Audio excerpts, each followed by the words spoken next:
van een vrouw uit Stavoren, gebonden in haar rijkdom, verloren aan trots. Er stond een schipper daar, luisterend naar hoe ze zei: ga naar zee en neem rijkdom voor mij mee. Maar hoe kan je weten wat rijkdom is, als je zelfs geluk nog niet herkent? Kijk toch uit voor wat je wenst en wees een gelukkig mens. Dan zal je weten wat echte rijkdom is. Na maanden over zee namen ze graan voor haar mee. Graan zo goud en in overvloed. Het was geen rijkdom, niet voor haar, dus voor niemand. En ze gooide het graan terug in zee. Want hoe kan je weten wat rijkdom is, als je zelfs geluk nog niet herkent?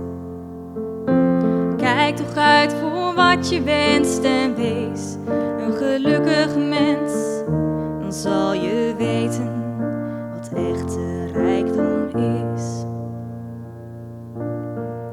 De man stond daar geschokt en zei: je wordt gestraft, ooit zal je weten wat een rijkdom dat was. De vrouw die lachte toen en gooide zo haar ring in zee en zei: zolang die verdwijnt, weet ik zeker mijn rijkdom blijft. Want hoe kan je weten wat rijkdom is, als je zelfs geluk nog niet herkent? Kijk toch uit voor wat je wenst en wees een gelukkig mens. Dan zal je weten wat echte rijkdom is. Gevonden in een vis kwam de ring bij haar terug. Geluk en rijkdom keerden haar de rug. Ze raakte alles kwijt en kreeg toen pas spijt, toen ze de rijkdom inzag van haar vracht.